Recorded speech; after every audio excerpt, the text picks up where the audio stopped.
Hi, welcome to my channel. This video I want to talk about the good products that I purchased or that I feel were worth purchasing for my newborn.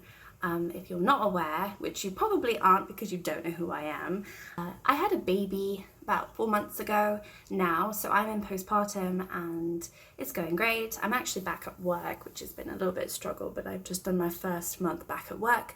I'm really lucky that I can work from home. I was working from home before I got pregnant, so it wasn't a big change. Then obviously the pandemic happened, but I'm still able to work, so that's great. I watched a lot of videos and I found them very interesting. I would watch a video every single day, multiple videos every single day on YouTube when I was pregnant, trying to figure out what I needed, what I didn't need, going from advice from other people, which was great, and I found it so helpful, and I just want to be helpful to someone else who's in the same boat that I was in. New mom, you know, what do you need? Because if you're not prepared and you don't know what to get, then it can be a little bit daunting. And what happens is people tend to buy too much stuff. They tend to buy stuff that they don't need. And I was really strict with myself. I thought, no, I'm just going to get the main things, the priority things on the list. And I did, at least I thought they were the priority items that I needed, but some of them actually ended up not being, which I'll go into in a different video. I'm going to do a video where I talk about the ones that I regret purchasing or regret receiving as a gift, or asking to receive as a gift. But this one is what I like and what I enjoy and what I recommend. Okay, so the first one here, this is in no particular order, but I have them written down. So the first one is a baby monitor. I was really against this, but my partner was quite adamant on getting one. I thought, oh, we'll never leave him, you know. I never thought that we would actually have a time where I would feel comfortable leaving him to go to bed, you know, and I would stay downstairs watching TV. But, you know, as the weeks went by, I kind of realized I can't keep going to bed when he goes to bed, and it's not practical. You know, he ended up being, you know, staying up late with me because I didn't really know how to figure out a sleep pattern with him. Thankfully, he's been the most amazing baby, and he sleeps throughout the night once you get him to sleep. So we try to get him to sleep about 7 o'clock at night. And I didn't want to go to bed at 7 o'clock. I was going to bed early, but I think that's a little bit too early to go to bed. So we got a baby monitor, and it's actually the best thing that we ever did. I will link below all the items that we purchased in the comment section, because I'm not going to recommend the one that you have to get. I'm just going to recommend the item that I think was helpful, and then obviously you can decide what works best for you. We got one that it doesn't have a video, it just has a sound.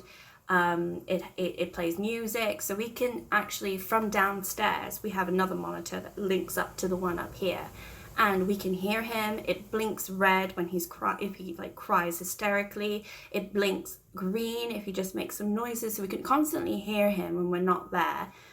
If he does wake up or if he's, you know, just sort of moving around in the crib. And yeah, as I said, it plays music. We can play the music downstairs on the second monitor for him, or we can turn it off. There's also like a feed timer, which we've never used, but that probably might be helpful for some people. And what else does it do? We can talk into the speaker so that we potentially are talking to him. I've actually not really done that because I don't want to disturb him. It's more if I'm up here, my partner could talk to me up here. So we kind of like use it as a walkie-talkie, which is kind of fun. But yeah, we haven't used that feature too much. And I'm just thinking what else it does. Oh yeah, so it also does night lights. So we shine night lights on his baby mobile when it goes round, and that's quite fun for him. It also has a night light as well, and you can dim it so that it's not too strong. So we use all of that, and that's been really great, and he falls asleep to it. He loves it as far as we know, and it actually has been really helpful. So I would recommend looking into a baby monitor just to free your time up in the evenings as well. If you have a baby who does sleep through the night, you know, you want to be able to hear him, but it allows you to sort of relax a little bit as well, because you're not constantly having to check on him because you can hear him. The next one is, I guess, what he sleeps in, right? So I was adamant I wanted him to be in one of those sleep next to me cots. I didn't care, you know, what type it is. I know the Chino ones, or not the Chino, the Chico ones are really popular, but they're just a bit more expensive. I got one on Amazon that is literally the same sort of model, but it's, you know, slightly cheaper, and it works just the same, works just as well. You can lower the rail so that, you know, his bed is level with your bed, so you're literally right next to him, but it also keeps him very safe as well, which is what was something that I wanted to be sure we were, you know, keeping, you know, track of, just make sure that he's completely safe. It's tall enough so he can't, you know, obviously he's not getting up on his own anyway, he's only 4 months, but he is starting to move around quite a lot, so we're gonna have to like figure out where to put him next. The only thing I would recommend, which we don't have, is one of the ones that swings. I wish we had got one of the ones that swings, because I think that would have been even better, because he does like to be swung, you know, when he's in his pram he likes to be swung, so I think that would have been ideal. We did look at one and we almost purchased one, but it was a little bit too expensive. The next one is a floor playmat. So I didn't purchase it myself, my mother got it for us, and I didn't actually think of getting one straight away. He definitely did not use it straight away. I think it took him back 2.5 months, 3 months, no, actually 2.5 months before he started getting into it. So yeah, we would just lay him on the floor, and the one that she got had like toys, you know, 4 different toys on either side. It was round, and it had a sort of a railing so we could clip other toys onto it as well, and it was really, really handy and really helpful. And he just loved it. He's getting a little bit out, you know, used to it now, and needs a little bit more entertainment. But when he was about 2.5 months, he was crazy about that, and we could just put him in there, know that he's safe, you know, be on the floor, and we're in the same room, but we could be watching TV while he's playing, you know, looking at his toys and sort of hitting them, and it was a nice little activity for him to do, and it's still something that he does. So I would recommend getting that, because you're not, and the thing is, you're not going to use it straight away, but you know, maybe it's something that you ask someone to purchase for you, because it's definitely worthwhile. At least it was for us, so it's on my list. Next one would be Swaddles. So I purchased those Swaddles where they have the Velcro and they're like, you know, he's like a stray jacket one, only because when he was super small, like just a newborn, he really liked to be cuddled and wrapped up in blankets, which we would do. But then when he started to break out of the blankets, I would freak out, because I just didn't want the blankets to be over his head while we're sleeping and then something awful to happen. So I got those Swaddles, and he loved them for a good, you know, up until he was about 2.5 months maybe, and then he just got a bit too small, and he didn't really want to, he wanted to break free and just be loose, and I got more comfortable with that, so we stopped using it. And also it wasn't as cold, because he was born in February, so it was super cold. I would recommend getting them, but I wouldn't purchase a lot of them, because he is going to, or she's going to, grow out of them, or potentially not even like them at all. I wasn't sure if my son was going to enjoy it, but he did, so that was great. So I didn't feel like it was a waste. The next one, so like one of those baby body wraps.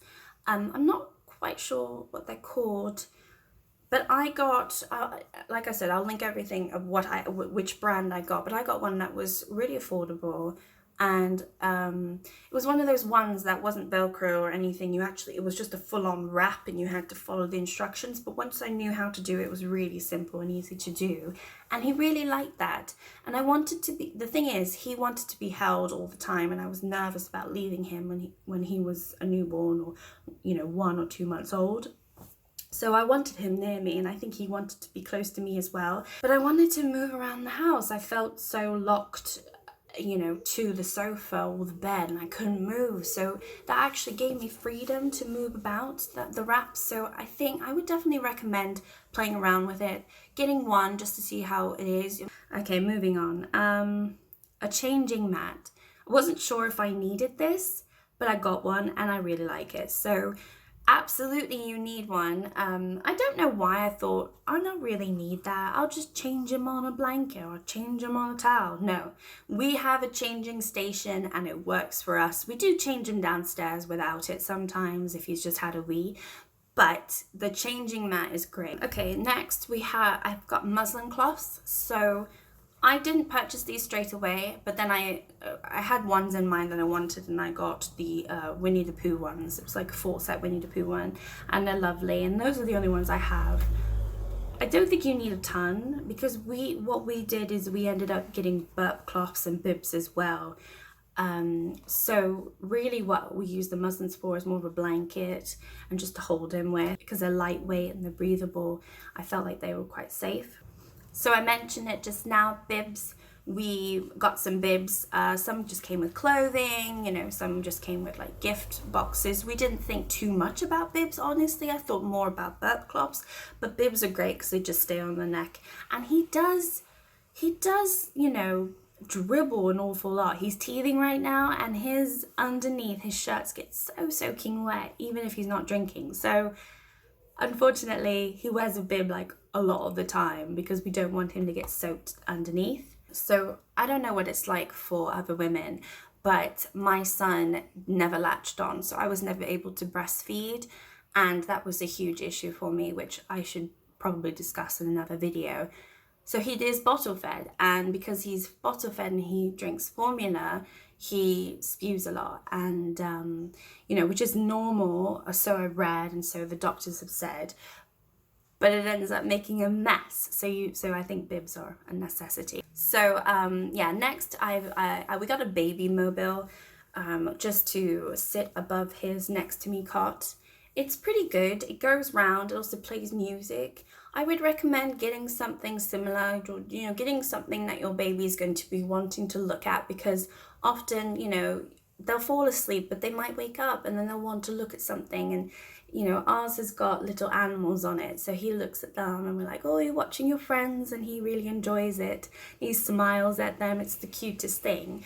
And yeah, when he was younger, it would help him fall asleep. I'm sure of it, especially with the music. So I would recommend getting that. As I mentioned, I couldn't breastfeed, so I ended up having to get a breast pump because I still wanted him to have breast milk.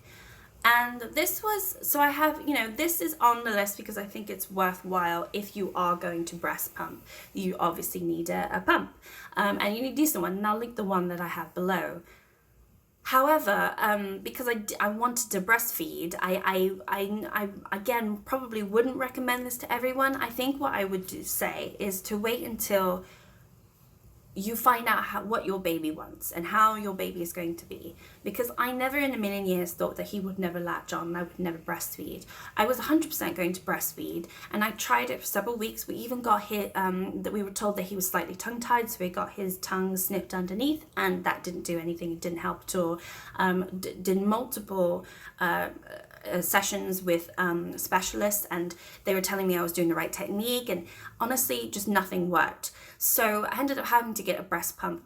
Literally, I ordered it the day I gave birth to him because it just wasn't working, and I was freaking out, and I wanted to have that alternative method of feeding him as opposed to just giving him formula. Obviously straight away we had to give him formula because I couldn't, you know, I didn't have the breast pump. But when it arrived, I started breast pumping, and I think it was really helpful for those that at least that first month to give him the nutrients that my body was supposed to give him. I think that was very important for me to do.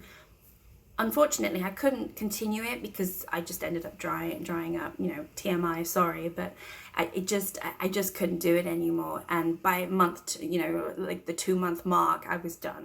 It was getting more depressing for me to try and do it and sit there for, you know, 10-20 minutes and nothing would come out, and I'd just feel like a terrible mother. So it just got emotional for me to even try. But I will suggest to do it. And even if you do breastfeed, it is a good way to do it, because what if you have to go to work or you have to go out, and you can just, you know, pump, put it in a bottle, and then, you know, feed him or her later on. That's all I have for list 1. Yeah, if you're interested in more, then let me know. I probably will at some point do a birth story, but it's still quite hard for me to talk about, so I might not anytime soon. But I think it would be helpful to tell people what happened, and just to give general advice and feedback, because it's not all bad. It really isn't. And once you have your baby, you know, the love that you gain is just so incredible, and you can't measure it up to anything else. It's like the most amazing thing in the world. So I wouldn't want to do a birth story and put people off. So I want to wait until I have some good with the bad. But yeah, anyway, hope you enjoy this video. I hope it's not too long, and enjoy the rest of your day. Bye.